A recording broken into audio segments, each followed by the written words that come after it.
श्री राम जय राम, जय जय राम। श्री राम जय राम, जय जय राम। श्री राम जय राम, जय जय राम।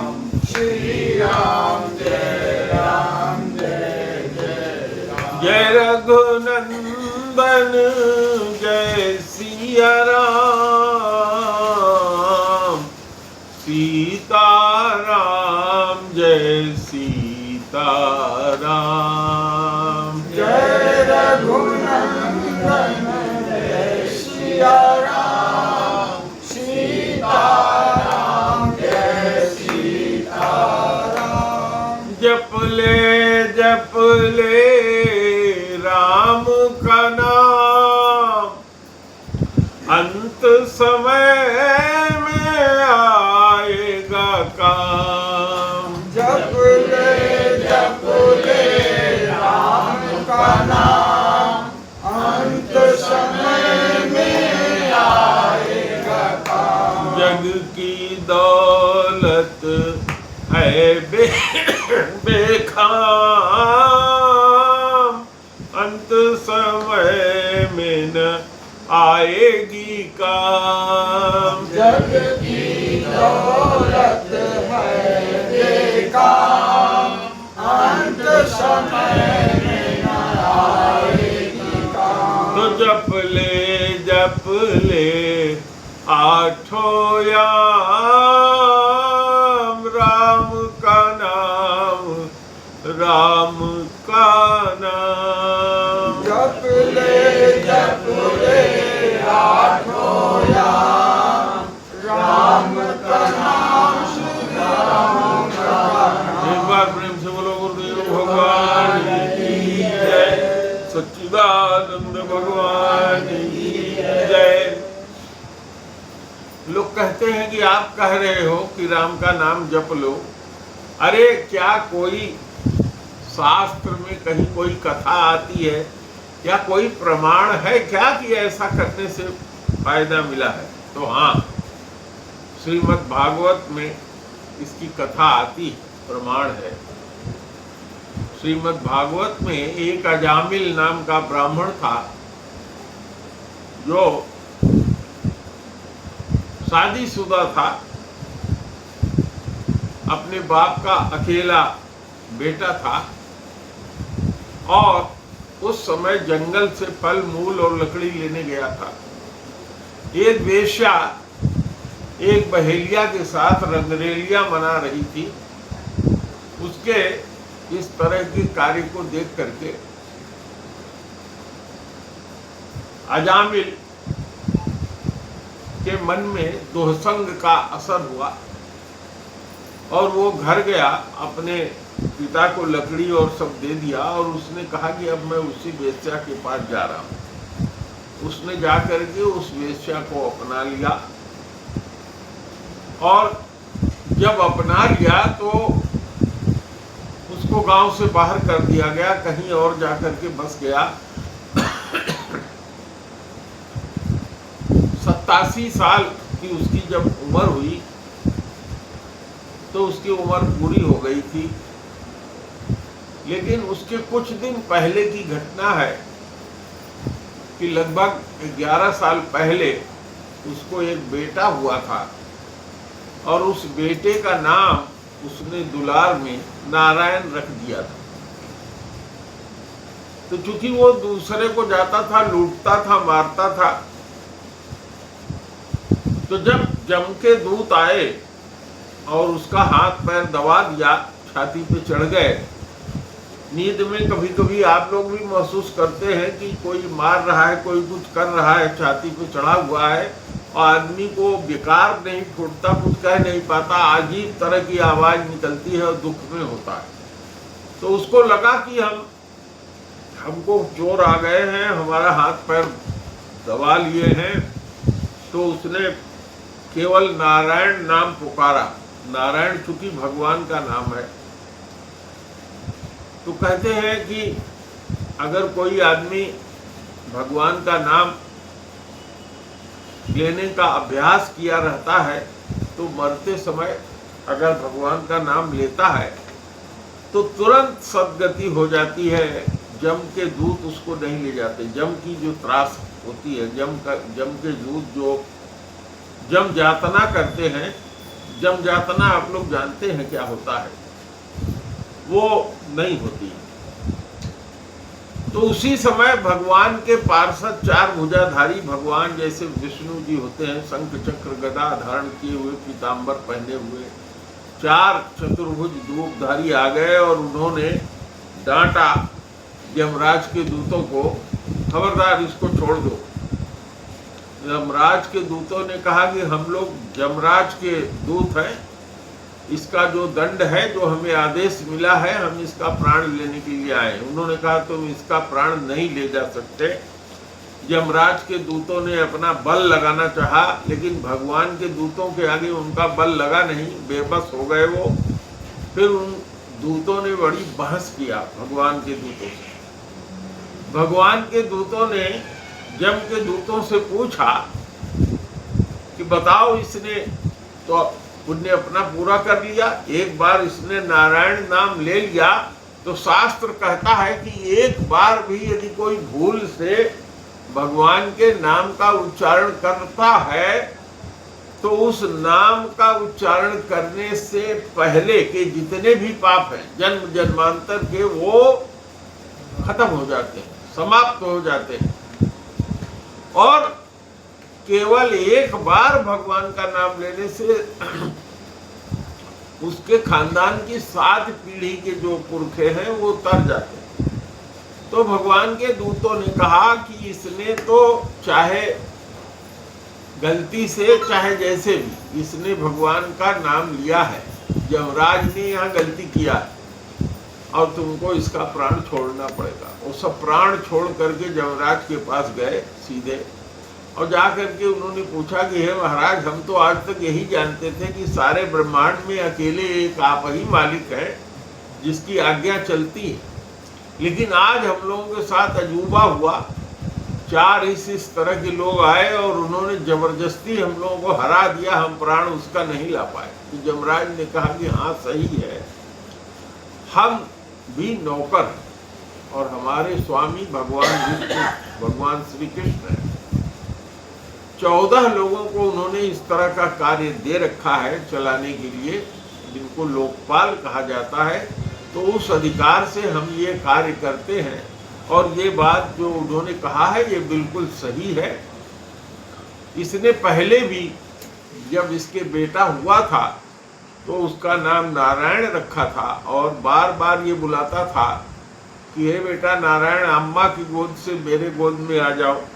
जब वो खेलने लगता था तो उसको नारायण नाम लेकर के वो बुलाता था कि आओ खाना खा लो। तो इसने तो बहुत बार नाम लिया, और मरते समय इसने भगवान का नाम लिया है, तो इसके कोई पाप है ही नहीं।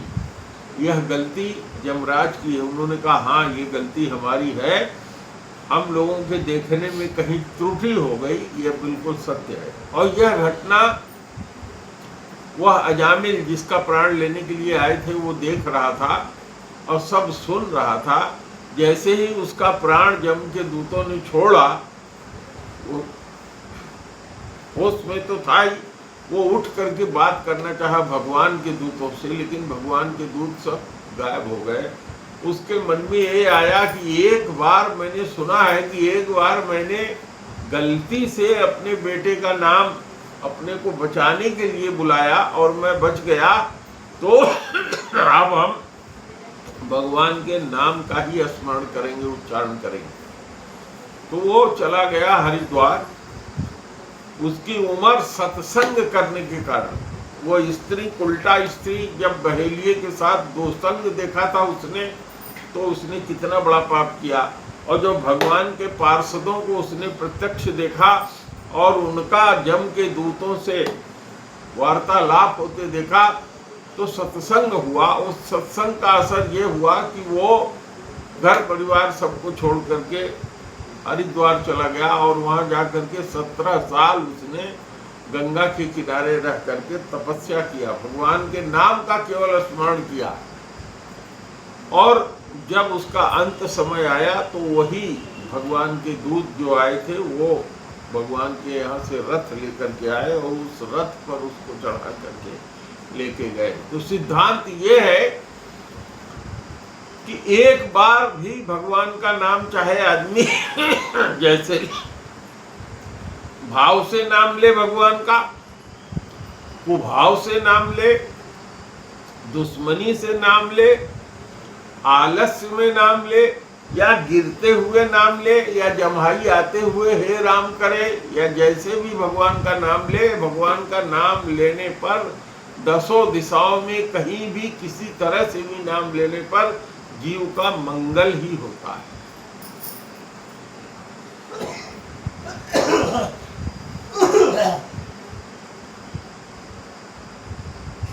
तो इसीलिए यह जो भजन हम लोगों ने गाया है कि जपले जपले राम का नाम, तो यह शास्त्र का प्रमाण है। श्रीमद् भागवत के 6ठे स्कंद के 2 अध्याय के 7वें श्लोक में यह बात वर्णन होकर के आया है कि कोई भी व्यक्ति कितना भी बड़ा पाप किया हो पर स्त्रीगामी रहा हो, कोई स्त्री या कोई पुरुष कैसा भी पाप किया हो, गुरु पत्नी के साथ समागम किया हो, या गुरु की हत्या किया हो, या ब्राह्मण की हत्या किया हो, या गो हत्या किया हो, कोई भी किसी भी तरह का पाप अगर किसी के द्वारा हुआ है और भगवान कृष्ण या भगवान विष्णु के नामों का जप करता है तो उसके सारे पाप रास की रास पाप समाप्त हो जाते हैं। ये शास्त्र इसका प्रमाण है। तो हमें जो भजन कहते हैं वो कुछ और नहीं करना है, बस केवल भगवान के नामों की बार बार आवृत्ति करनी है, दोहराना है, यही भजन होता है।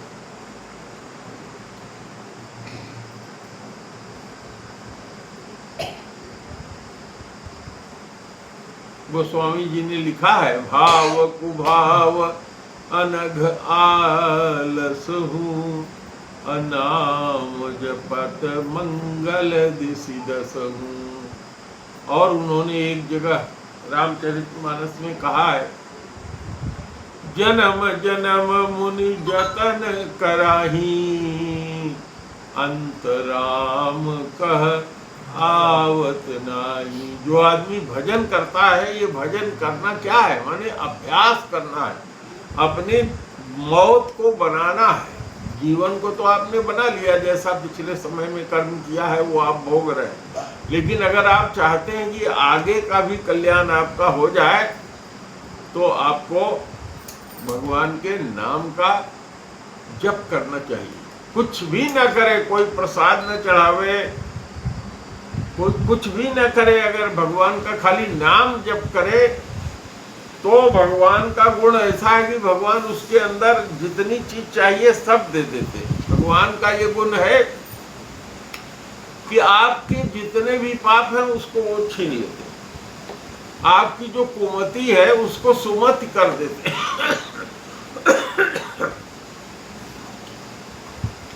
अमुद अमंगल, मुद माने प्रसन्नता, अमंगल माने हर तरह का कल्याण। ये भगवान के नाम को करने से उस नाम का प्रभाव, नाम प्रभु का प्रभाव ही ऐसा है कि ये अपने आप हो जाता है। जीव भगवान का नाम जपने से भगवान जैसा ही हो जाता है। गोस्वामी जी ने लिखा है, आप लोगों को मैंने अभी बाल चरित में करते हुए सुनाया था कि भगवान के भक्त 4 तरह के होते हैं, जिसमें उन्होंने लिखा था कि आरत नाम जपहि लय लाए, होई सिद्ध अनमादिक पाए। अणिमा लघुमा महिमा 8 तरह की जो सिद्धियां होती है भगवान के नाम को जपने मात्र से ही हो जाती है। तो आज जो कथा का प्रसंग है वह है कि जहाँ धनुष यज्ञ हो रहा था वहां पे लक्ष्मण जी और राम जी उपस्थित थे। महाराज जनक जी ने कहा कि अगर मैं ये जानता कि धरती वीरों से खाली हो गई है तो मैं ऐसी प्रतिज्ञा नहीं करता।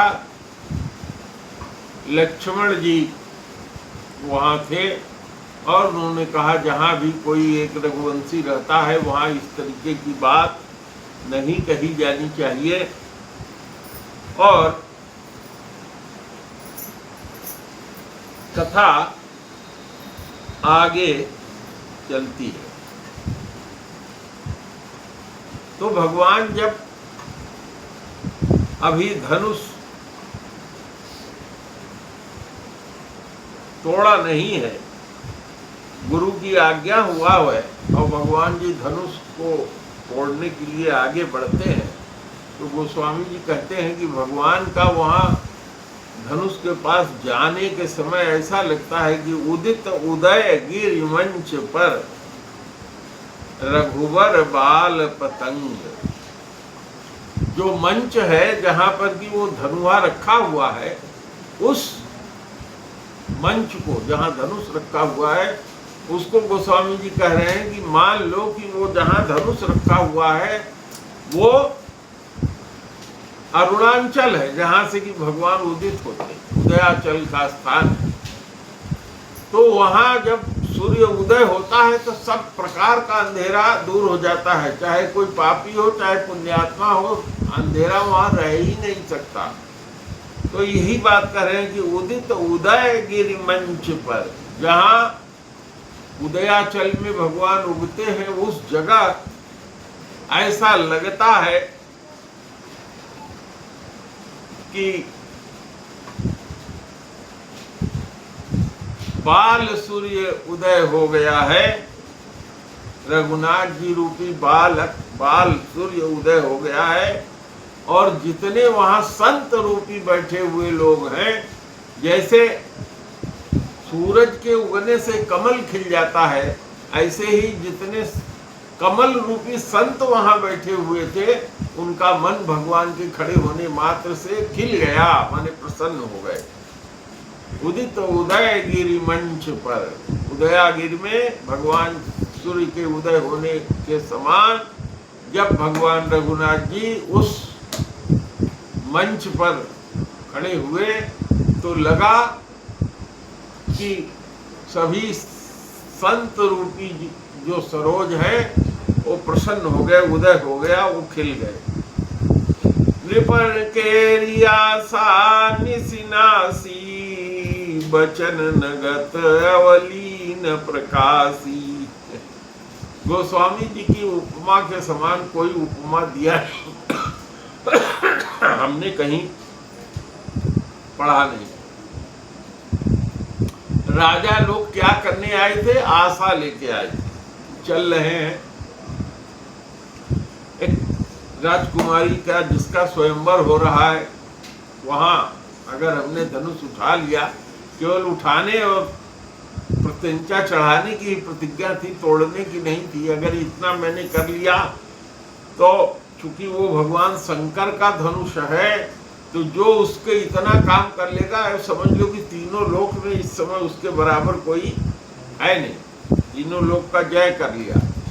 तो जो नृप लोग आए थे, राजा लोग आए थे, उनकी आशा रूपी जो रात्रि थी वो बीत गई और जो उनका वचन रूपी नक्षत्र था वो चंद्रमा का प्रकाश नहीं कर सका।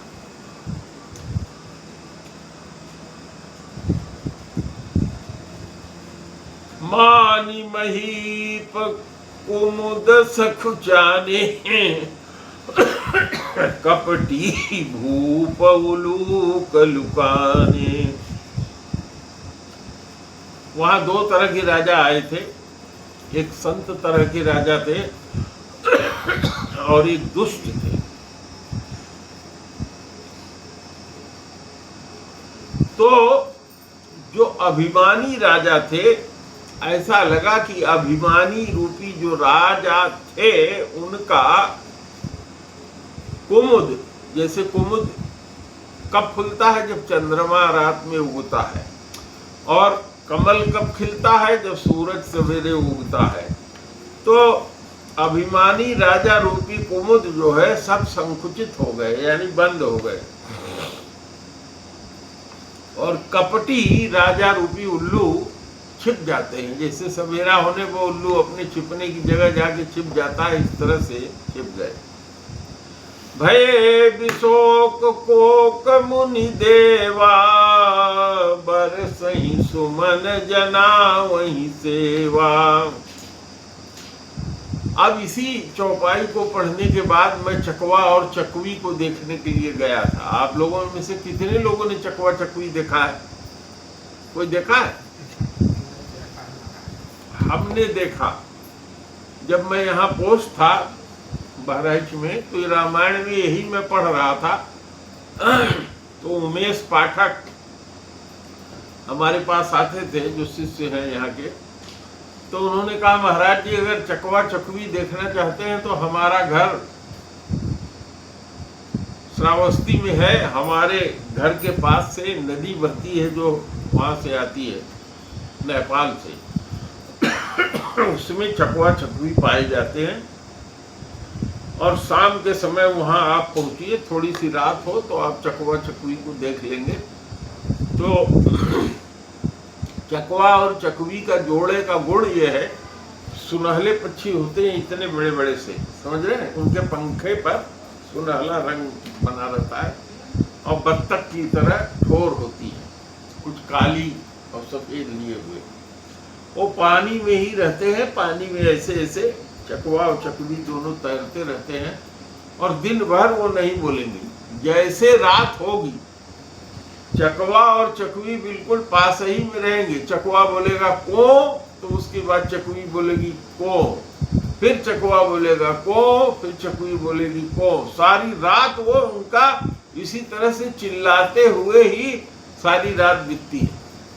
और ये मैंने कब, जब मैं वो चौपाई पढ़ रहा था, संपत्ति चकई भरत चक मुनि आय सुखिलवाड़,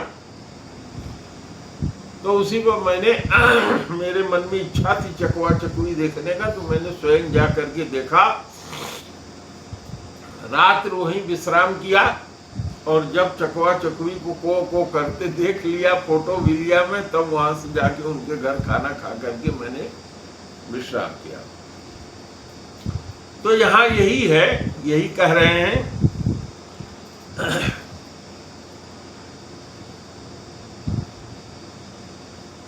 भय विशोक, विशोक शोक माने शोक, विशोक माने शोक, खत्म हो गया।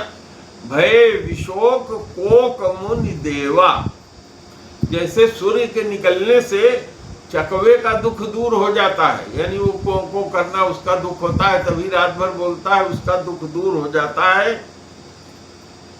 बरसहि सुमन जना वही सेवा, सारे देवता लोग आकाश से पुष्प की वर्षा कर रहे हैं और भगवान के लिए लग रहा है कि सेवा अपनी दे रहे हैं, जना रहे हैं कि हम लोग, प्रभु आप यहाँ आए हैं अवतार लेकर के, तो हम लोग भी ऊपर हैं, अपनी सेवा दे रहे हैं। याद रखिएगा, भूल मत जाइएगा, रावण को मारने के लिए आप यहाँ आए हैं। हम लोग महान दुखी हैं, यद्यपि यहाँ ये लिखा हुआ नहीं है, लेकिन मैं बता रहा हूँ, क्योंकि देवताओं से ज्यादा स्वार्थी मनुष्य भी नहीं है। यद्यपि मनुष्य स्वार्थी है, लेकिन देवताओं के बराबर स्वार्थी मनुष्य नहीं हो सकता।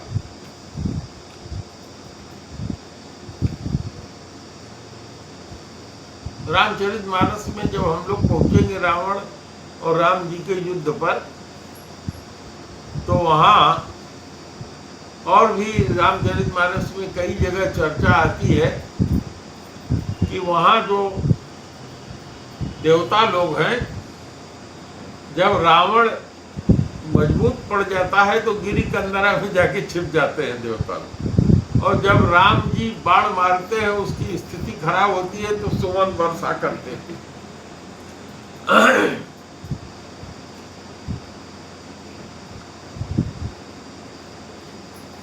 और लिखा है गोस्वामी जी ने एक चौपाई की, आए देव स्वार्थी।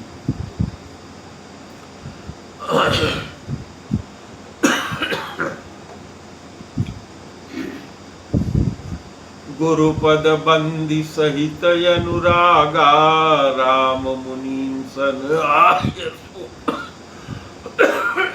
मांगा। अपने गुरु के चरणों की वंदना किया। गुरु उनके साथ ही थे विश्वामित्र जी। अनुराग माने प्रेम के सहित उन्होंने अपने गुरु के चरण की वंदना किया, वहीं जहाँ खड़े थे वहां पर। और जो बाकी मुनि लोग आए हुए थे उनसे उन्होंने, राम जी ने आज्ञा मांगी कि अगर आप सब लोगों की आज्ञा हो तो मैं धनुष उठाऊं।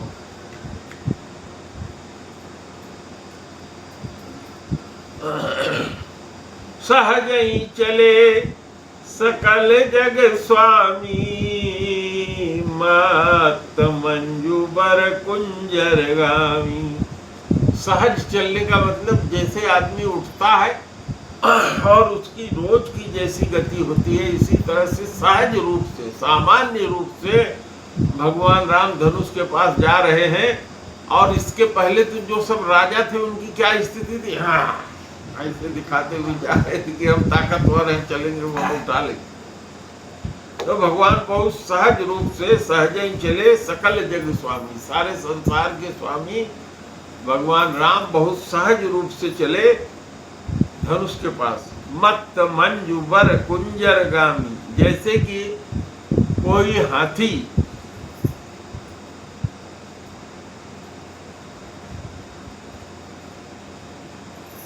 चल रहा हो। मतवाला हाथी जैसे अपनी मस्ती में चलता है, उसी तरह से मस्ती की चाल चलते हुए भगवान अपने सहज रूप से धनुष की तरफ चले।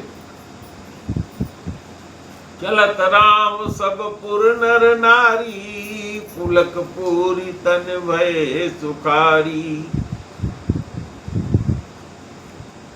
जैसे ही राम जी धनुष की तरफ चले, नगर के जितने स्त्री पुरुष वहां आए थे धनुष यज्ञ देखने के लिए, सब सुखी हो गए और उनका शरीर रोमांच से भर गया। जैसे लग रहा है कि उनके शरीर से यह आवाज निकल रही है कि ये धनुष तोड़ देंगे।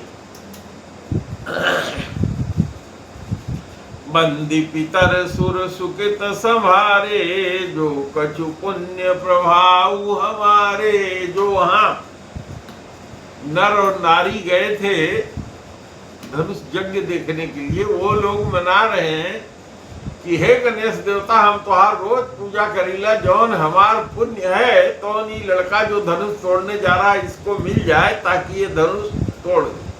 इसी तरह से जो स्त्रियां थी वो भी बना रही है अपने अपने इष्ट देवता को कि आप हमारा जितना भी पुण्य है आज सहाय हो जाओ, ये जो धनुष के पास गया है धनुष को तोड़ दे।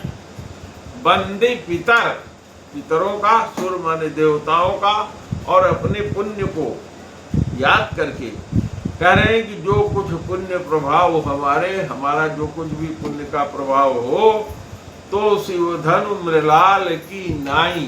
तो ये शिव जी का धनुष जो है मृणाल, मृणाल का मतलब होता है कमल का नाल, जिस पर कमल खिला रहता है, जिसको भसीड़ भी कहते हैं, है ना।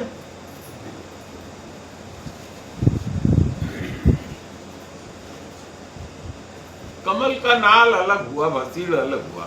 भसीड़ तो उसका, हाँ, भसीड़ तो जड़ होता है और कमल का नाल ऊपर होता है जो पानी में ऊपर रहता है। हाँ, और एक कवि हुए हैं शायद रहीम दास जी, जिन्होंने कहा है कि बढ़त बढ़त संपत्ति सलिल, मन सरोज बढ़ जाए, घटत घटत पुनि ना जा घटे, मन सरोज को मिलाए। तो जब हम लोग पढ़ते थे तो इसका अर्थ मेरे समझ में नहीं आता, तो हमारे मास्टर ने कहा कि क्लास खत्म हो जाए तो हमारे कमरे में आओ, हम समझाएंगे। तो ठीक, कहे कभी कमल देखे हो? हम कहे गुरुजी कमल तो नहीं देखे हैं। तो कहे तब तो कोई दिक्कत है। तो बनारस में किसी जगह कमल खिलने का मतलब ही नहीं था। यहाँ जब मैंने आया तब यहाँ मैंने कमल देखा, कई जगह खिले हुए। तो उन्होंने उसी समय समझाया था कि जैसे जैसे तालाब में पानी बढ़ता है बरसात के दिन में, का जो डंठल होता है उसका ये गुण होता है कि अगर रात भर में एक हाथ पानी बढ़ गया तो एक हाथ वो बढ़ के ऊपर हो जाएगा, ऊपर पहुंच जाएगा, उड़ता नहीं, डूबता नहीं। और जब गर्मी का दिन आया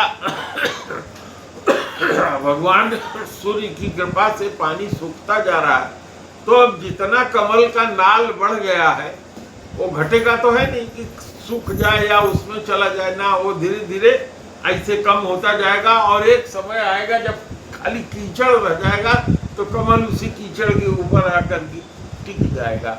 इसी तरह से जब आदमी की संपत्ति बढ़ती है तो उसका खर्चा करने का जो दर है, खर्चा वो ज़्यादा करता है।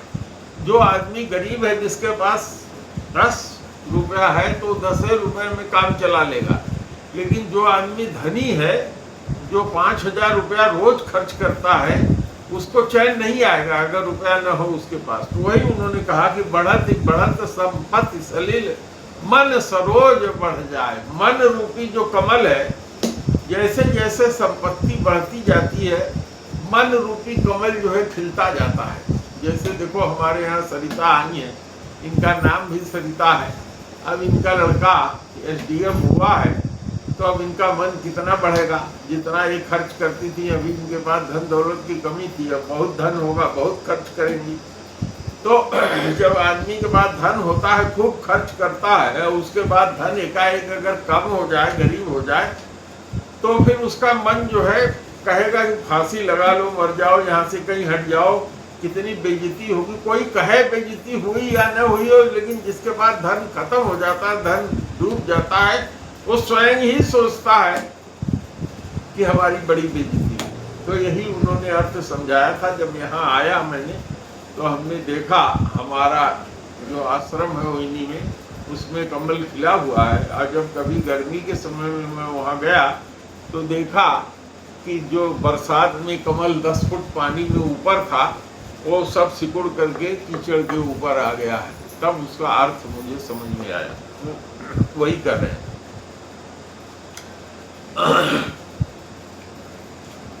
तो सब लोग जितने नारी पुरुष वहां आए हुए हैं सब कहते हैं कि हम लोगों का जो भी पुण्य प्रताप हो वो इनको लग जाए, राम जी को, और ये धनुष तोड़ ले। तव सिम धनु मृलाल की नाई। कमल का जो डंठल होता है बहुत साधारण होता है, कोई बच्चा भी चाहे उसको इसे तोड़ दे, खट से टूट जाए। तो शिव धनु मृलाल की नाही, तो रहु राम गणेश गुसाई। ये जो राम है, हे गणेश जी, हम तुम्हारी बहुत पूजा किए हैं। सारे हिंदू गणेश जी की पूजा करते हैं, 5 देवताओं की पूजा होती है ना। सदा भवानी दाहिने, असन्मुख रहे गणेश, 5 देव रक्षा करें, ब्रह्मा विष्णु महेश। तो 5 देवता कौन हुए चौहान, बताओ। माँ आ गया 5 का नाम। हाँ, सदा भवानी, भवानी जी एक हो गई। दाहिने असन्मुख रहे गणेश, 2 देवता हो गए, भवानी और गणेश जी। और 3 देवता हो गए, ब्रह्मा विष्णु महेश। 5 देव रक्षा करें, ब्रह्मा विष्णु महेश।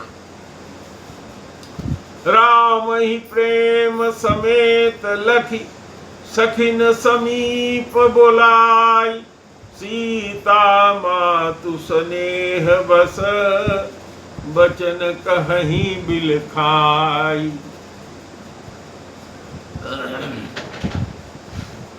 राम जी को अब सीता जी देख रही हैं। यहाँ सौंदर्य रस का बड़ा सुंदर वर्णन है। सीता जी अपने सखियों को पास बुला ली, जो हाथ में वो लेके आई थी ना जयमाला, तो अपनी सखियों को उन्होंने पास बुलाया।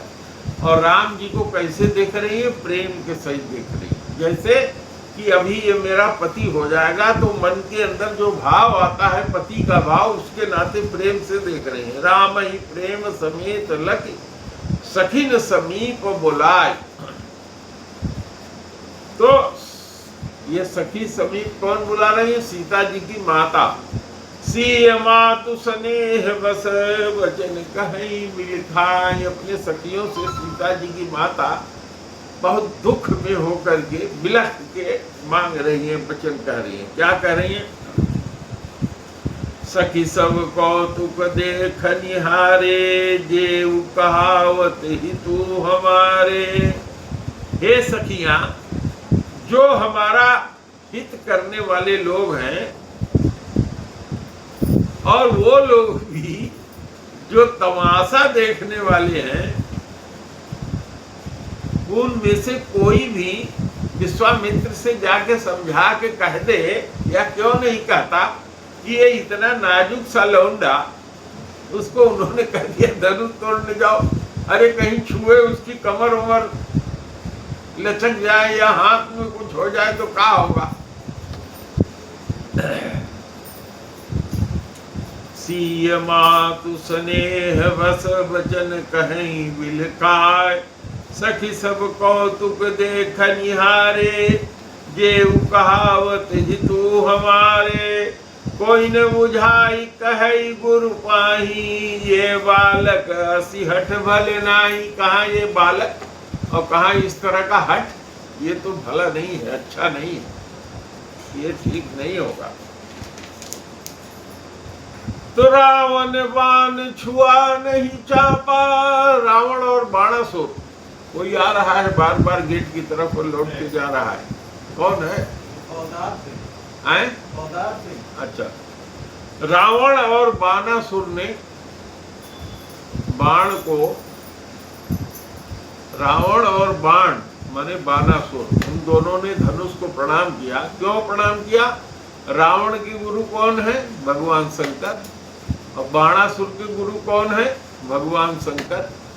तो वो सब कहे कि रावण तो इसलिए भी धनुष को नहीं छुआ कि यह वही धनुष था जो रावण मांग के लंका के लिए लेके जा रहा था, और उसको लघु शंका लगी थी। और वही धनुष एक ब्राह्मण के रूप में जब धनुष लेकर के जाने लगा, तो देवताओं ने सोचा कि ये तो बड़ा परले हो जाएगा, अगर ये धनुष ले गया लंका में रख दिया तब तो इसको मारना और विपद हो जाएगा। तो माया ने भगवान की एक भाव उत्पन्न किया, रावण को पेशाब लग गई। अब उससे पेशाब बर्दाश्त न हो, देखने लगा कि कोई एक आदमी मिल जाता उस, क्योंकि वरदान भगवान शंकर ने दिया था कि जहां धनुष जमीन छू लिया वहीं रह जाएगा, उठा नहीं पाओ। तो देखने लगा कि कोई आ जाता तो हम उसको धनुषवा थमा देते, जरा पेशाब कर लेते। तो एक ब्राह्मण का लड़का माया से आया बन करके। तो रावण ने कहा, हे भैया सुनो, ये धनुषवा हमारे थोड़ी देर के लिए पकड़ लो, हम तो ही पेशाब कर ले।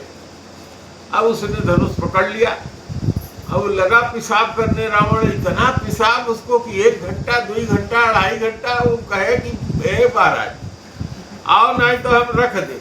फिर थोड़ी देर रावण के बोला नहीं जाता, पेशाब करते समय जनेऊ चढ़ाए रहते लोग। फिर थोड़ी देर वो, अरे 1 घंटा और बीत गया, तू आवत है।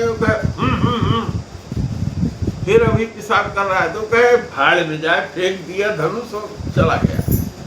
आ उधर रावण पेशाब करते रहा, जैसे धनुष जमीन पे आ गया, पेशाब उसका पूरा हो गया, हाथ धुल के आया, लगा जोर लगाने, लेकिन वहां से धनुष तो उठा ही। वहीं पर पूजा होती थी, वही एरिया जनक जी का था, जहाँ पर कि बहुत घास जम गई थी। सब जगह का घास तो साफ हो जाता था, लेकिन जहाँ धनुष रहता था वहाँ की घास साफ नहीं हो पाती थी।